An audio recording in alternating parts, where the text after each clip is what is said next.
All right, Daniela, how are you today?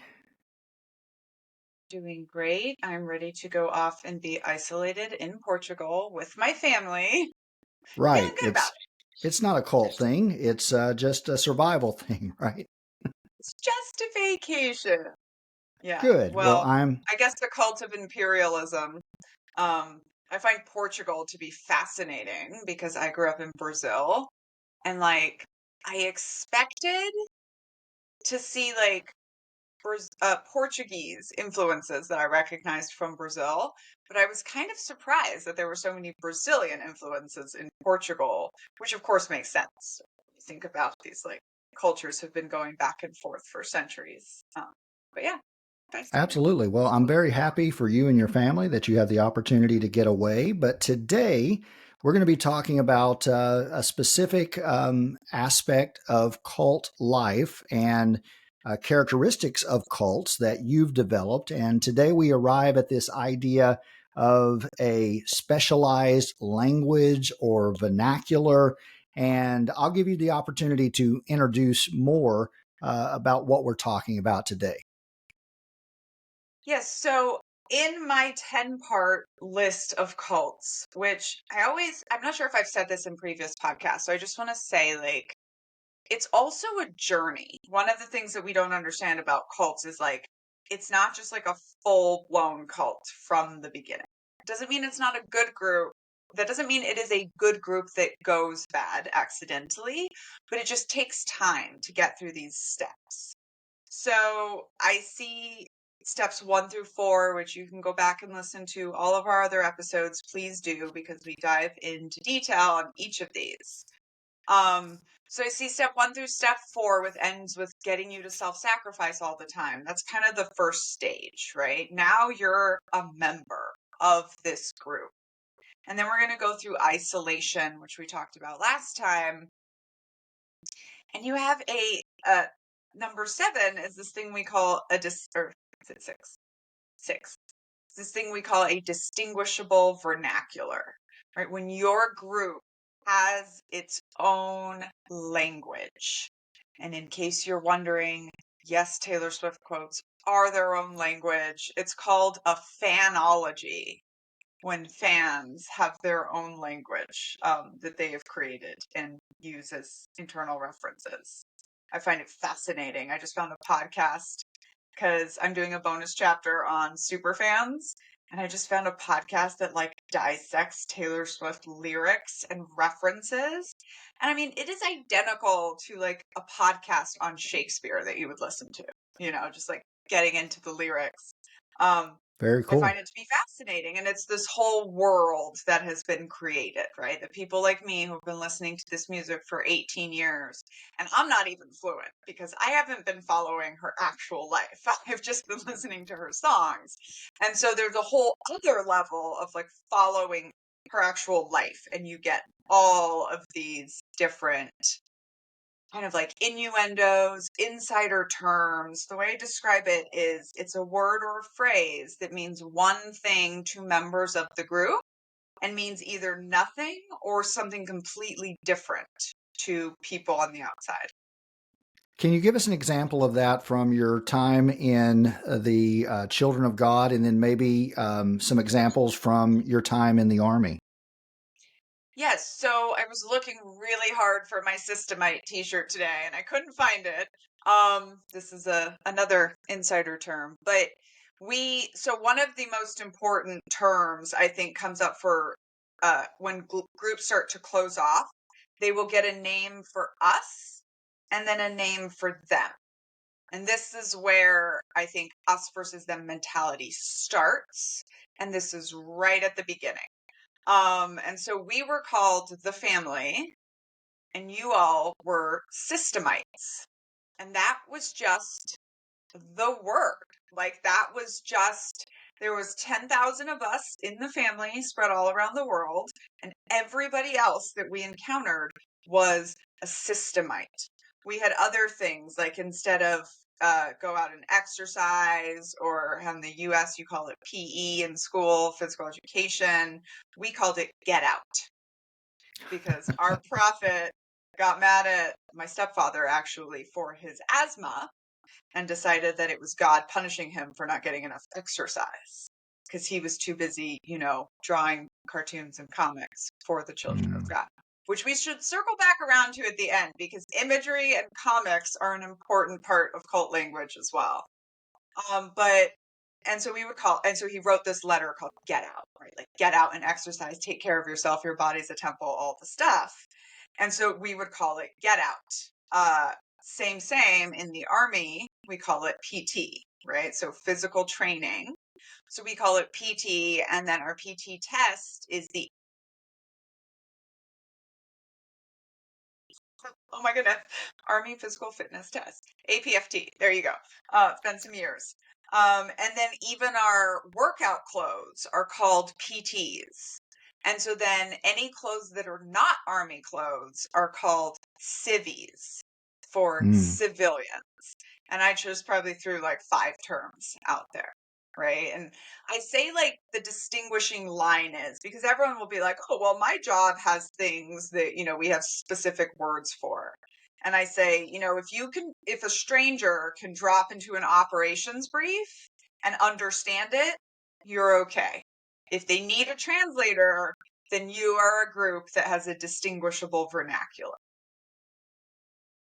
And I think that's something that is common to groups, right? This nomenclature, as you referenced, but the cults take it to the next level. I know that in the United Pentecostal Church that I grew up in, there was almost this Christianese that we would speak that maybe other Christian denominations would understand, but there were specifics to our particular denomination. For instance, we would call a good service a shout down or a breakthrough. And this obviously had spiritual connotations that we were able to touch the presence or to feel the presence of God. And we described that as a good service, whereas people from the outside would look at it and say it's completely nonsense. All of you people have lost your mind. But for us, that held a specific meaning. And when we said it, everybody knew exactly what we were talking about. Or a lot of times the leader in the pulpit would say something like, you need to pray through. And what praying through meant was praying and getting into that emotional state, right? Where you sort of lose touch with reality and you become very susceptible to suggestion. And of course, they would never put it in those terms and would never understand it in those terms. It was always couched in this supernatural, very religious language. But we had those insider terms that we could speak to one another and often speak to our congregation. And it became very difficult to communicate with those that were on the outside that were visiting our services. And this is why, for me, this comes in the list right after isolation, because it's actually a tool of isolation, right? And it is exactly that, is that it is hard to communicate with people on the outside. So for veterans, this is one of the hardest things. One of the hardest things is to learn how to talk about what we did in the outside world. So like I had a decade in physical security, but most of it was in the military. And so I'm getting out, I am like interviewing for jobs. And I remember one of the questions was like, have you ever done hotel security? And I was just like, no, not knowing that like that's considered a basic thing, right? And then they'd be like, oh, so you're entry level. And I'd be like, well, I helped secure the airfield in a war zone for President Obama to come visit.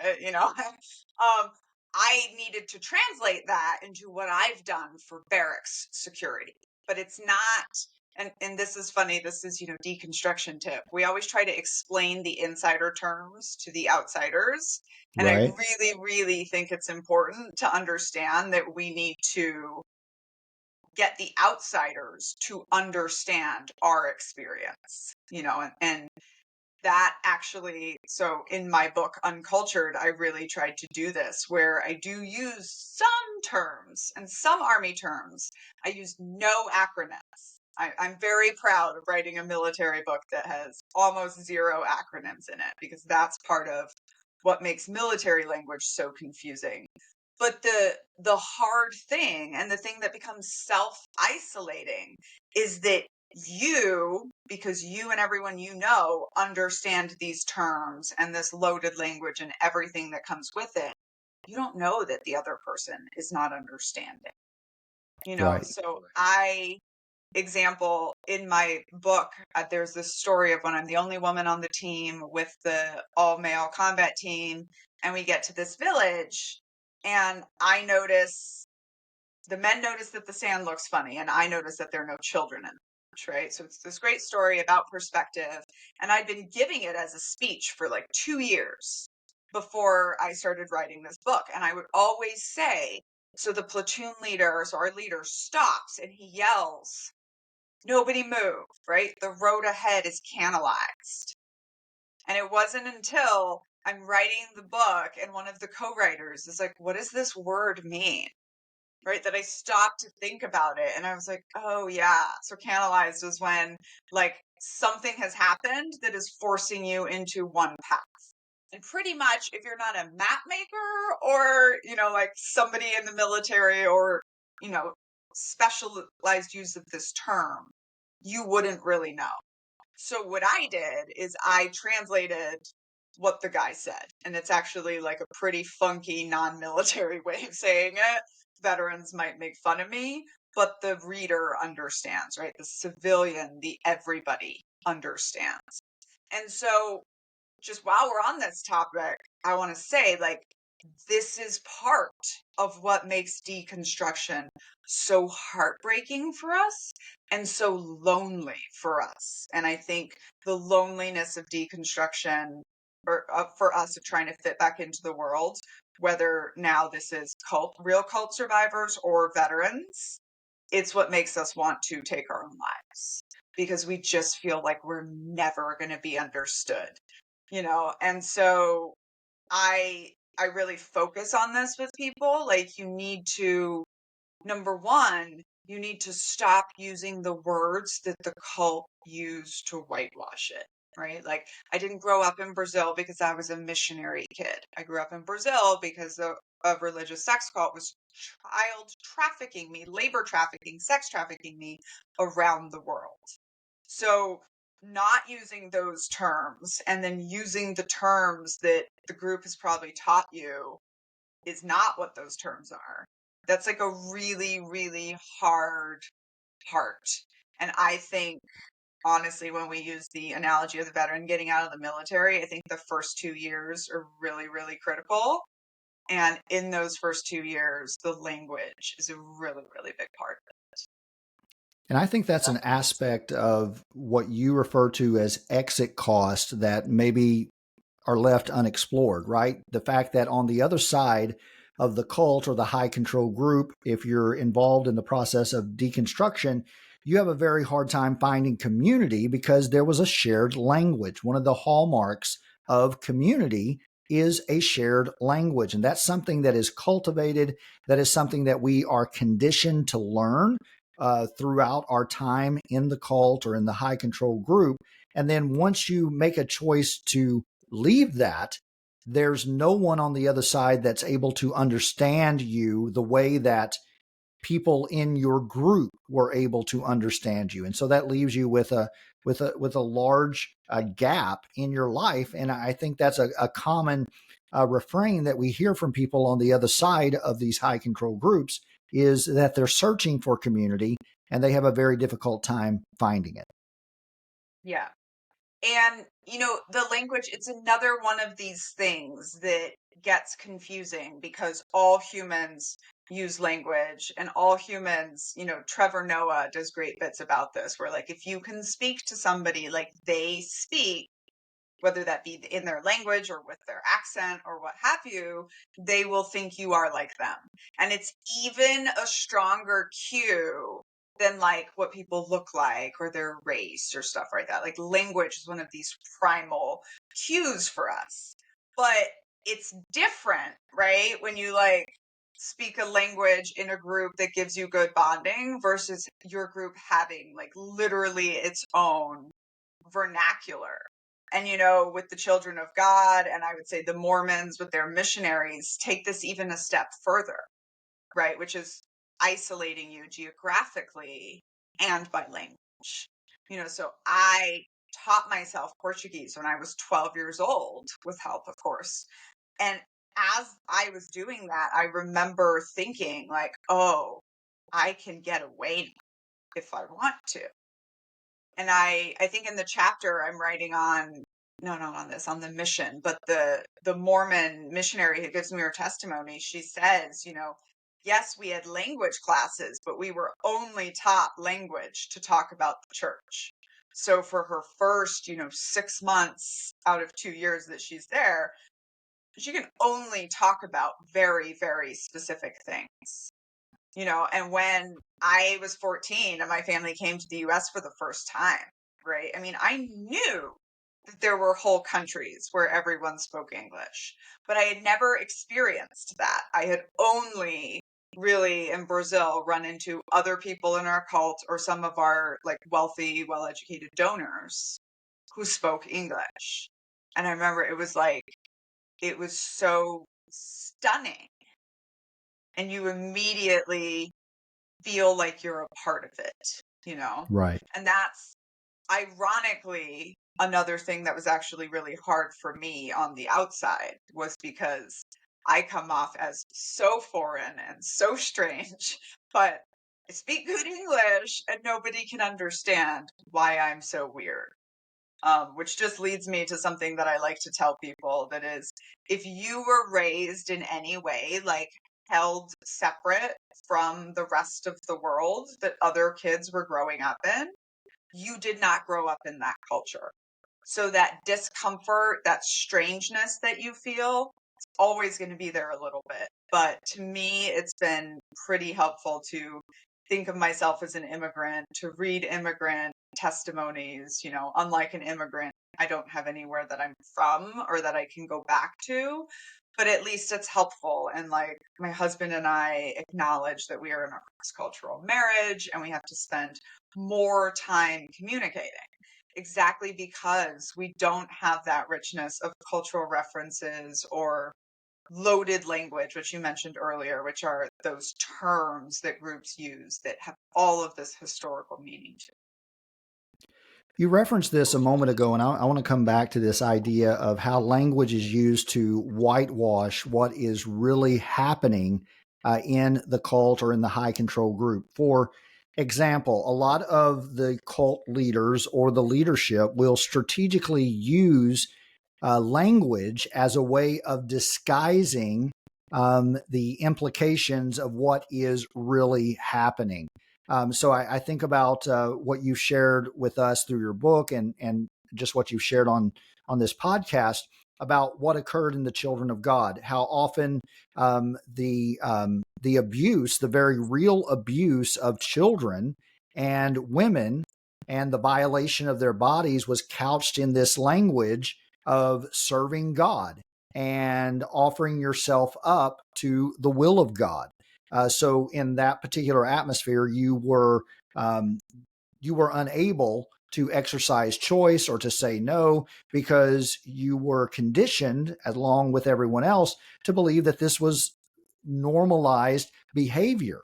And so there was a very real propaganda service that was conducted.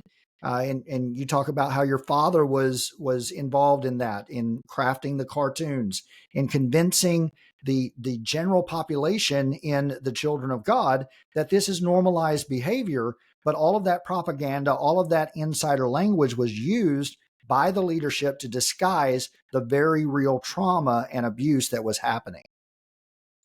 Absolutely. And we can still see this, in those of us that have grown into adults and still use the language. I mean, it's funny because when I meet someone and they only call it the group, like they only refer to it as the group, I'm like, okay, I know exactly where you are in your deconstruction process.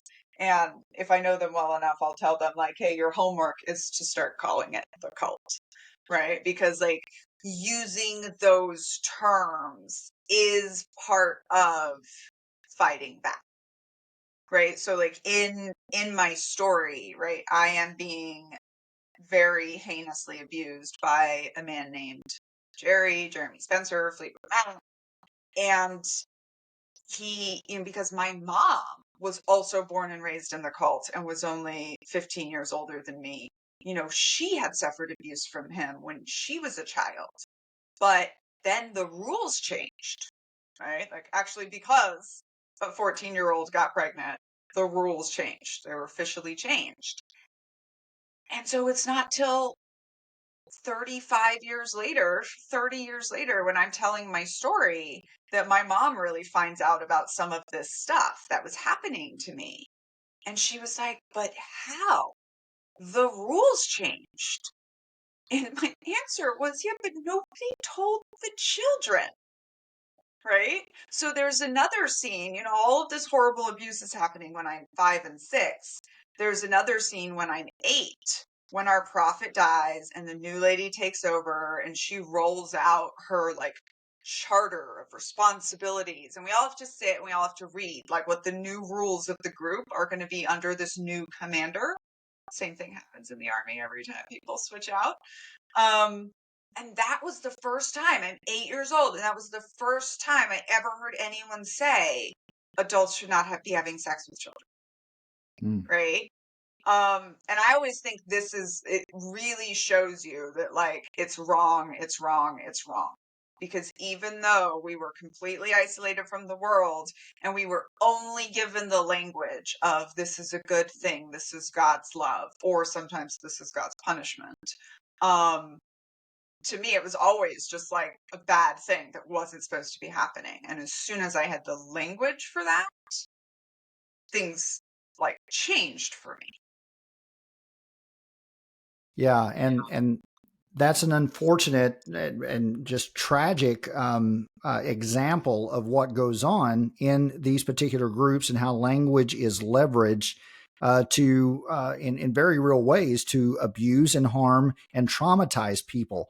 But we also see other examples of this. For instance, in a lot of these wellness movements or exercise and chasing wealth and chasing popularity, healthy, wealthy, and wise, right? That kind of language is utilized to communicate a particular lifestyle that the leaders propagate as if you adopt my rules, if you buy my book, if you follow me, if you send me money, then all of this can be yours as well. And so it's making a promise, right, in the guise of this loaded language. For instance, live your best life or living your best life. How often do we see that perpetuating the idea that you want to follow this person, you want to read their book, you want to buy their product, you want to hear them speak because they hold the key to living your best life, however that's defined within the particular wellness group or popular group or Yeah. wealthy group. But I even think it's important that it's not usually defined, right? Mm-hmm. And this kind of ties back to the transcendent mission, which is our step 3 of like, what is living your best life? Like, what does that even mean? I always say to my husband, like, there's 2 versions of living the dream for us. There's like, we're both here, we're both working the 6-figure jobs with all of the pressure and whatever to go with it. Like, or we're on a beach somewhere in the world on our military retirement and disability, and every beach needs helicopter tours and people to entertain people while they're drinking. So we are good there, right? Completely different lives. Both could be seen as living your best life, right? In some version. But I think it's, this also goes along with the, like, how we talked about, like, cult leaders are always promising space travel. Like, they're always offering you the ultimate thing, but you can't see it, right? It's on a next level, it's on a next plane, it's on something that you have to get to. And I think, a lot of this loaded language is because it feels like you know what it means, right? And this is a specific tool of cult leaders, and it is called Transtalk. And if any of you want an example of it, the Vow and Keith Raniere, right, was like the king of Transtalk. But basically, knowing enough, it's like they have enough smart phrases that they will jump around. The Plandemic lady was another great example of trans talk, and she's claiming to be an expert on like 14 different areas, right? And that's not how expertise works, which is another thing about cult leaders. They're always blurring the edges of their expertise, right? We're like actual experts will draw that line in Sharpie. People sometimes call me a psychologist because they talk about cults so much. And I'll be like, excuse me, I'm an organizational psychologist. Like, talk about groups, don't call me if you're feeling down kind of psychologist, right? But a cult leader would play into that. They want you to think they know about everything. And because they're jumping kind of around to different topics and using these terms you've heard before, and everyone else is going along with it, you're like, yep, okay. And it's a really powerful tool.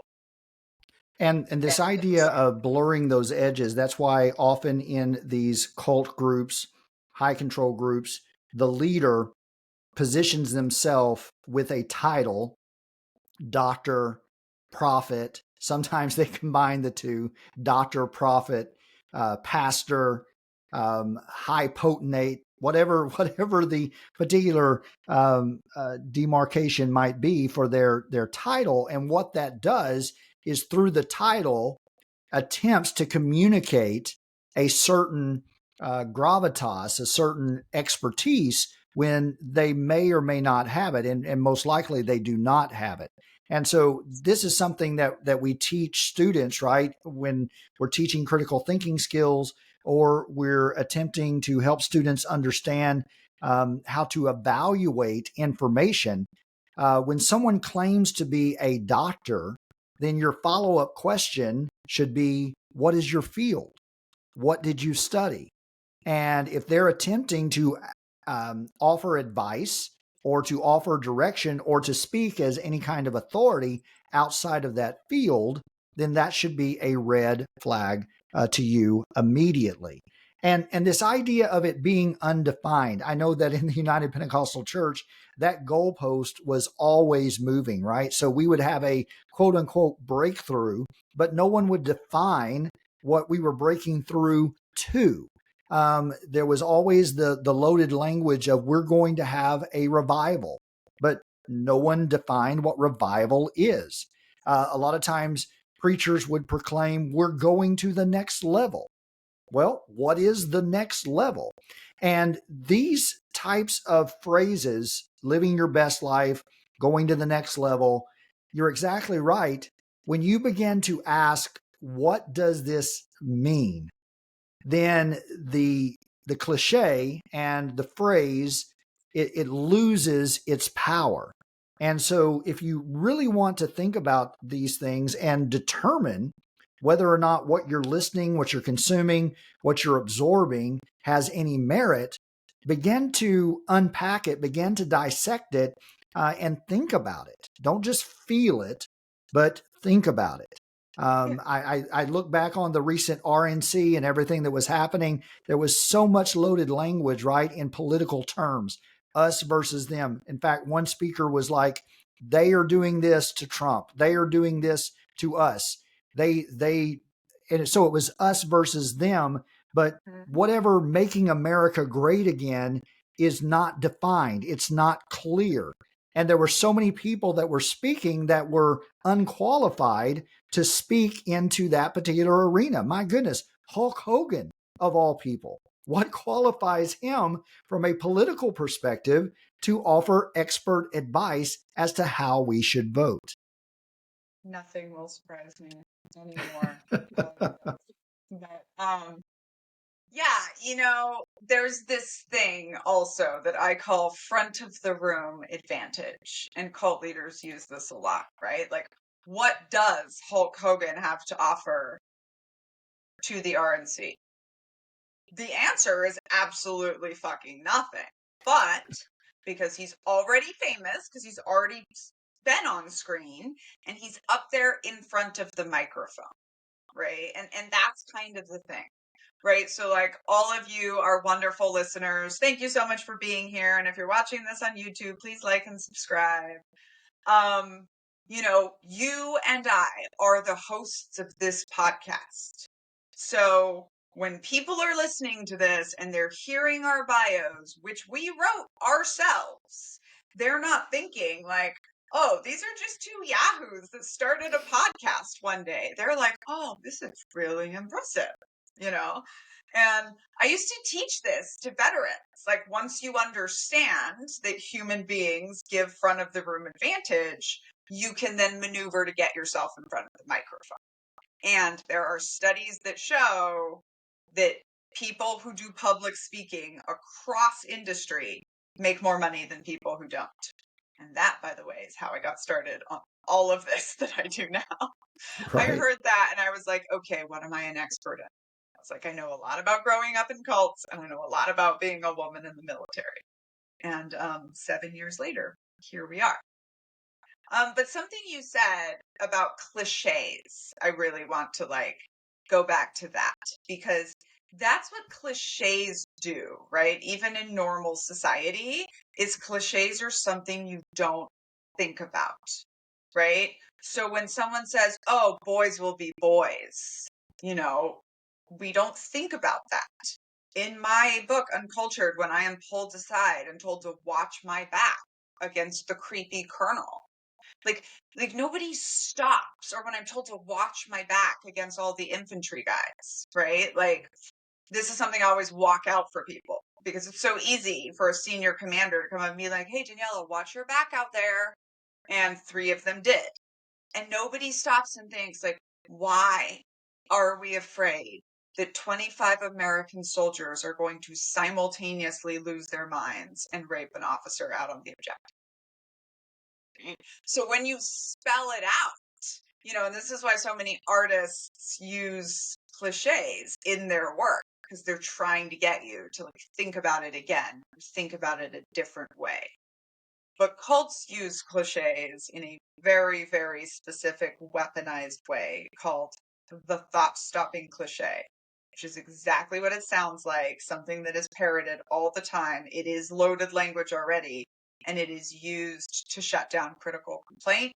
My favorite one is, you knew what you signed up for. Mm-hmm.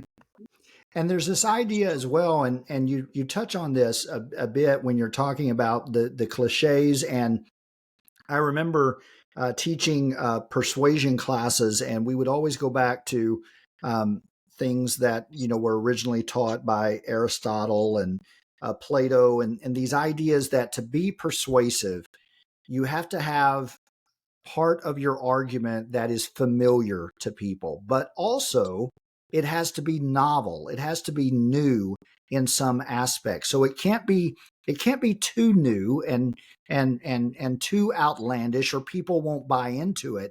But there has to be a part of it that feels familiar to the audience that you're attempting to persuade. And just returning, since we are in a political season right now, you see this a lot of times in these particular cults that galvanize around political ideas or movements or people. And this idea of patriotism, right? So patriotism is now being conflated with Make America Great Again, the MAGA movement. And so, it's put together as one. And so if you and they've done this for years, right? Growing up in the evangelical culture of the United States, especially in the 1980s, as I did, I know there was this idea that if you are a Christian, then you are equally an American. And so what it means to be an American is to be Christian and to be white. and to be male and to be patriarchal and all of those themes. So it's conflated. So if you protest and say, well, no, I don't like this about America, or I don't like the injustice, or I don't like that there's so many white males that are leading this particular movement, then it's easy for them to then brand you as unpatriotic, or you must not love your country. You communist liberal pinko, get out of here, because all of that language is conflated to communicate a particular meaning. Yeah, and honestly, my husband and I kind of weaponized that back at them because, part of why I wrote the book that I wrote was because I was like, everyone keeps trying to force me into a black and white. And from veterans, I would literally get like tone checked, or I would get, so which are you? Are you a proud veteran, or do you want to be critical? you know um in my book, they tell us this is one of the cliches, that women in the military are either a bitch, a slut, or a dyke. And I'm sorry for the slurs, but this is how they were weaponized against us. Being gay at the time being illegal, being a slut obviously pejorative, and implication, you're supposed to be a stone cold bitch all of the time. And I do have a chapter called I'm the Bitch. And does it save me? No, it doesn't. But now, I'm like, no, thanks. I choose all three, right? Like, I don't have to choose if I'm going to be critical or if I'm going to be proud, because I've played their game. I have the baubles, right? I have the picture shaking President Obama's hand.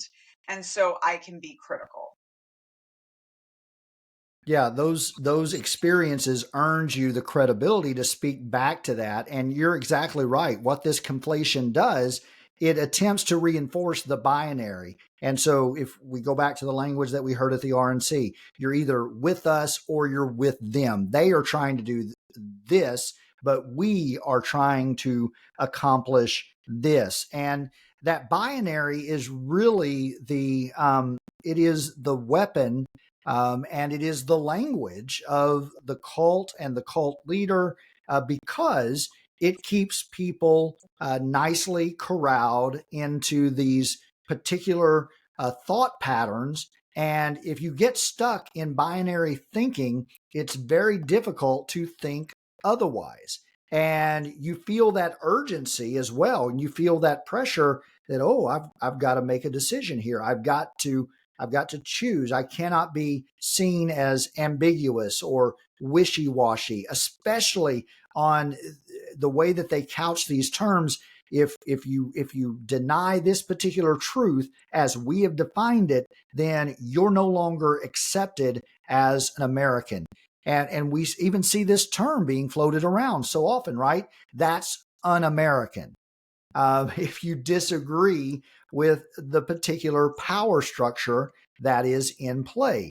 It is very easy for them to label you. And once you are labeled, then you are dismissed. And again, I hate to harp on the RNC, but this is in my mind because it's relatively happening as we're recording this. I noticed that this morning, the GOP released talking points to speak against the Harris for President campaign, and the way that they're attempting to define her, Kamala Harris, is she is dangerously liberal. And so, again, right, that is a way of labeling her and saying, if she's dangerously liberal, don't take a second look at her. Don't look at what her policies are. Don't look at what her record is. Don't look at what her accomplishments are, and just dismiss her out of hand because we know who she is. She's dangerously Right. liberal. And, not only is it the thought stopping cliche, right? And I just want to say, for anyone listening to this that doesn't understand why the Republicans have such a tight knit following, it's because of all this internal language. It's because, like, when Scott is watching the RNC, he's getting so much more than even if I was, because I wasn't deep in mainstream evangelical Christianity, right? When my husband and I were watching January 6th, like, we could see all the veterans that haven't been outed yet, right? Because it's the symbols, it's stuff called signaling gear that we wear, right? Stuff that has logos, stuff like that. And I tell you, when I saw the Harry Meghan interview with Oprah, I was like, royal family's a cult, right? Like I was hearing all the language, all of the cult language in there. So, I just wanted to say like that is really important. But yeah, these dichotomies, this black and white, right? But it's also coming back to the ways that predators will use this, right? So, shirt I'm wearing is a perfect example. She's a Jezebel. Great example of loaded language, which means almost nothing to like an atheist, even Mormons, even who else was it? Atheist Mormons. Basically Or anyone that's not a certain type of Christian, right? But if you right. were an evangelical Christian, a Baptist, even the cult I was in, she's a Jezebel is used as kind of a slur against women, right? Jezebel's this queen in the Bible who was a hussy, basically. But so often it's either just weaponized against women in general who are not fitting in, but often it's weaponized against leaders who are targeting that girl or that woman in the first place. Right. But as soon as this, respected cisgender white man comes out and is like, oh no, she's a Jezebel, right? Then it doesn't matter how many problems she has, how often she asks for help. She has been typecast, for better or for worse, as this person. And everyone in the group knows what that means. Right. And it dismisses anything that she would say after that, even if it is very credible, even if it is true. Once she is labeled a Jezebel, then that is a way of signaling to the rest of the group, don't pay attention to anything that she says. In the same way that those of us who have made a choice to leave the United Pentecostal Church, we often hear the refrain from those that remain inside that, well, they're just bitter, or they had a bad experience, or they have experienced quote unquote church hurt.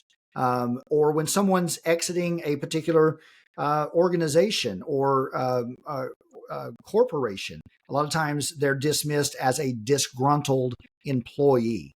And why does nobody ever ask why they're disgruntled? This is one of my soapbox things, And I mean, for years, it was during the cult wars, it was like, nope, you can't talk to cult survivors because they're disgruntled, right? And like, I just want to take this time to say, like, there is no valid reason for an organization or a leader to ever tell you not to talk to an ex-member or a follower.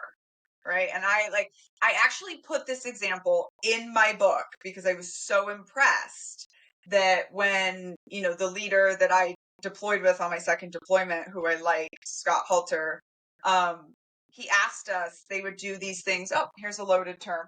OPD, Officer Professional Development. And it's basically usually a book club that you force your officers into so that you can mentor them. So he was pretty intense about it, and he asked us once, like, what else would you like? And so I, thinking about getting out of the military, I asked him, I was like, could we like have a virtual phone call with some people who were junior officers in the military who decided to get out, right? Because this is the truth that like most officers in the Army serve 4 to 6 years and then get out. But a lot of people will then stay for 20 years, right? So we're trying to make these big decisions at this point in our career. And like, he did it. And we were deployed, and he set up a call for us with 3 dudes he'd worked with in the past who'd gotten out. And I was so impressed. And this is probably a good time to say, like, when cult leaders tell you you're free to leave anytime, that is another thought-stopping cliche. It doesn't mean you're free to leave. It means my way or the highway, black and white, right? I think we've talked about this before on this podcast.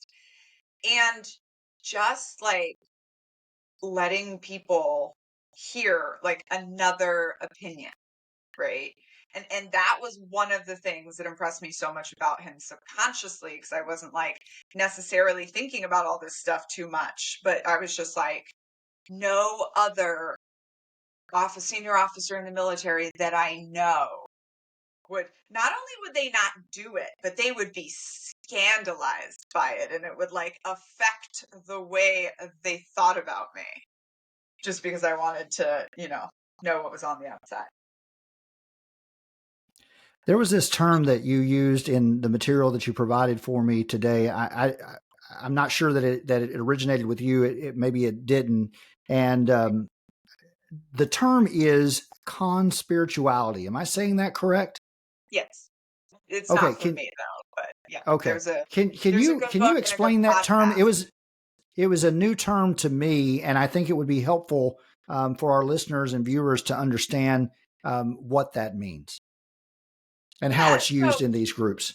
I'm not even sure that it's like an official term, right? But basically it is kind of, it's the same thing, Transtalk, that we call in cults, but it's a term that has been invented for all of these health and wellness influencers and spirituality influencers and all of these gurus of every stripe. And of course, the con is there very specifically. I think one of the things that is always super important is like, no process works for everyone ever, right? So all of these people out there trying to sell you like their process and their thing, like you said, right? They're all in this, like, if you do this, this will happen for you. They're trying to sell you this prosperity doctrine. And there's a reason I feel like that it sounds so much like multi-level marketing schemes to people, even when it isn't technically. But I just always tell people, like, if somebody is promising you 100% that their process will work for you, AA looking at you, like, it's either a con or it's a cult, because that is just not true. Yeah, and that's so helpful because that's what these groups do. They make promises that they can't keep, and certainly they have no data supporting that this works for everyone. Most of the information I know, certainly in the church that I was involved with, it was all anecdotal at best, right? That, oh, so and so said that this happened to them. And so if it happened to them, it's going to happen with everyone. But it should be fundamental, I think, for all of us to understand that experience differs from each individual on this planet. There can be similarities in the experience, but your experience is not necessarily going to be like my experience. And so we can't take one person's experience and then extrapolate that to the entirety of humanity and say, if you do this, then this will follow. And anyone that tells you that, it's like you said, they're attempting to sell you something.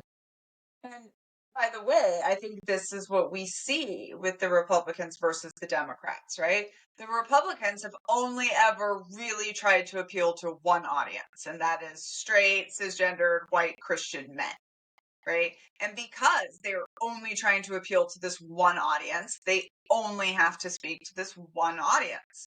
This is very similar to the experience of being a woman in the military, because everything is created for the median soldier, and the median soldier is male, right? It is very, very difficult for us. Democrats, on the other side, are trying to appeal to everybody and are trying to come up with solutions for everybody. I saw this thing today that just ultimately said, like, democracy is not a cult, it's a compromise. And I think that's interesting. And I think, like, this is sort of what we are seeing, right? Like, I mean, the ear bandage. I mean, Yeah. oh my goodness, it makes them look like cattle that is going to be hunted by vet bros like them, or by men that are not allowed to be youth pastors anymore. But like, talk about this symbol, right? Like, they're just all there wearing this thing, and just, there is just one message. And the thing that is scary about all of this is that it works. Mm-hmm. You know, by the time you have gotten them to believe in the leader and the worldview and the mission and to self-sacrifice and to let you isolate them, and you really start adopting this language, like it works, right? We on the outside make so much fun of Donald Trump for being a buffoon, but he speaks to his people and they listen and it makes sense to them, right? Because they Right. are in on the language. And he speaks very powerfully to his constituency. And if you've ever had the unfortunate experience of trying to talk to one of these MAGA followers, or even talk with someone who is caught up in a cult, you cannot engage them in a substantive way because when you offer substance or when you offer evidence, they won't engage with that. They come back with these cliches, with these phrases, and of course, you know, the Republican Party would argue that they are making an effort to reach out to other groups, black young males, for instance. But if you listen carefully to the message that they're sharing with these other groups in this quote unquote outreach, it is a message that is in proximity to what it means to be a cisgender white male in the United States. So black people in that party are only accepted within their ability to embrace the proximity to the message that helps and benefits white people. So any divergence from that, then they are dismissed or outcast. Yeah. So you're, and the same thing happens, right, in cult-like groups. They will pay lip service to diversity. They will pay lip service to reaching out to different people with different experiences, but the message is always central in that we accept you only in your willingness to assimilate and to come into close proximity to what you see modeled by the leaders. If you're willing to conform to this image, then we will accept you no matter where you come from, but you can't stay like you are and be accepted. And isn't that kind of cults in a nutshell? You know, like Yeah. you have to change, you have to, I mean, almost like disembody yourself from who you are. What I always think is funny though is when the like they've been in their cult and isolated from the world for so long that they don't realize that their language gives them away. Right? Like when the Republicans are trying to do outreach to minority populations or to women, or like, oh my God, the Mormon church a few months ago posted something. I don't remember what they posted, but it was something like, isn't it great that the Mormon church allows women to be the most self-fulfilled that they can be, or something? And like almost 8,000 Mormon women spoke back and like revolted. It was this crazy thing. But you know, it's I see this when the military tries to speak to civilians and they don't know how to do it anymore. Or when the Children of God's spokesperson, who's been in a cult separated from the world for 50 years, comes out, and you know, I'm reading this statement of hers and she's like, oh no, we've told all of our members that adults are not allowed to have sex with children. You're just reading it, right? You're like, you're just telling on yourself. Because, like, Yeah, the very fact that you have to any other organization that has to tell its members that. right, yeah, exactly. The point that you have to say that out loud means that that kind of behavior has been accepted at some point in the past or is being currently accepted. And your so your caveat is, well, we have a policy against that. It really is amazing. Yes. In the remaining moments that we have left, can you offer some guidance, perhaps, for um, how we can become more aware of this particular language and how it influences us? I know that, you know, even beyond these particular groups, we are all susceptible to this language.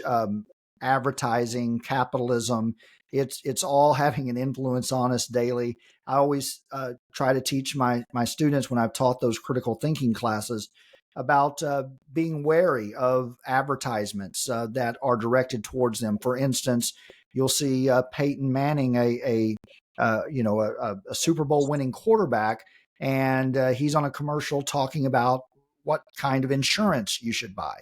Well, what qualifies him, right, to tell us what kind of insurance? Nothing. He might be good at passing a football, but because we attribute to him an ideal of success, then we give him the opportunity to speak into our lives about other things that can be, it's maybe it's kind of harmless when it comes to insurance, but it can be very detrimental if you think in terms of the fact that we have a celebrity, a a businessman, a real estate mogul, and not a very good one at that, who hosted a game show on TV.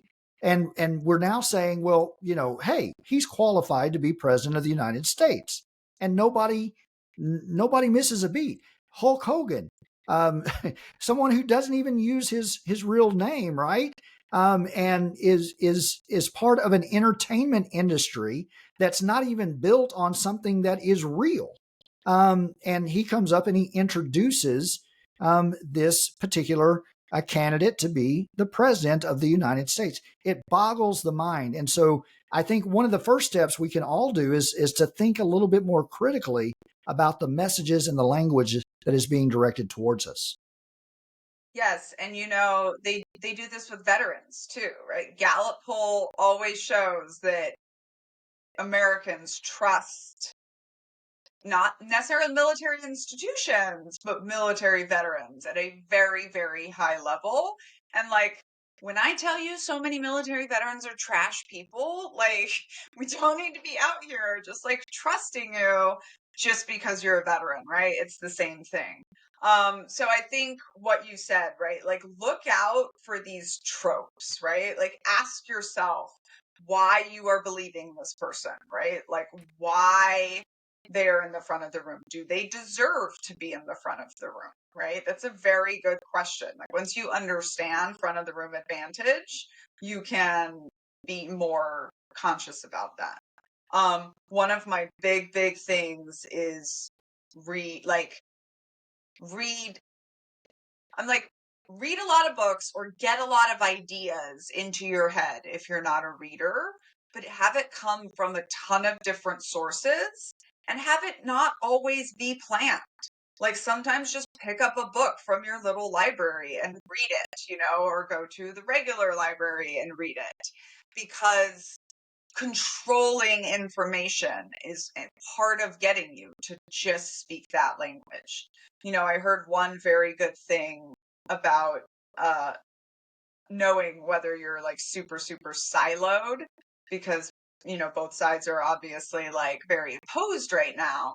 But it was like, think about if you had your friend who you think is brainwashed and in a coma, right? If you had them in your house for 2 weeks and they had to go where you went and do what you said, how many different viewpoints could you expose them to?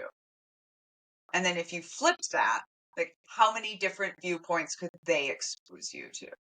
Hmm. you know and so that is, I think, the thing. Like, if you are, it's kind of the same thing with isolation. Like we said, if you look around the room and like everybody is in one group, like, that's dangerous. If the only thing you read are religious documents from your church, you're setting yourself up for danger and to be used and to be manipulated. And then the final thing, we didn't really get to talk about it, but it's good as a tip, is like, look out for dehumanizing language and us versus Absolutely. them language. Because what cults do, and I hope we say this on every single podcast, is give us a sense of superiority, a sense of being better than other people. And they need to desensitize us as members to their craziness and then get us to dehumanize other people, because that is how they're going to get us to wage their wars. Well said. And I think that's a great point to conclude with today. And as always, thank you, Daniela, for sharing your experience and um, your guidance in a lot of ways, because you have experienced this and you've lived this in more than one group. And I appreciate what you had to say. And to all of our listeners, thanks so much for tuning into this podcast. If you enjoy the content, if you benefit from the content, please share the podcast with someone near and dear to you, and leave us a review. Let us know what you think, and as always, share this information with those in your life, because leaving that rating, clicking on that subscribe button, that is helpful in getting the word out about everything that Daniela is doing, as well as her Patreon page. So if you're watching the video, you see that awesome T-shirt that she's wearing. She's a Jezebel. I'm sure folks can find that on your Patreon page. Yes. And we will have all of the links, how to get in touch with us, in the show notes. And I just want to say, along with helping us out by subscribing and liking or leaving reviews, the best way we know to get people to recognize coercive control is to see it in parallel contexts. So you can just send them off an episode like, hey, these people talking about whatever, and hopefully, they will get something out of it. Thank you so much, Scott, for such a good conversation, and we will see all of you next week. Absolutely. Until next time, I'm Scott Loyd for Daniella Mestyanek Young. We'll see you on the next episode of Cults and the Culting of America.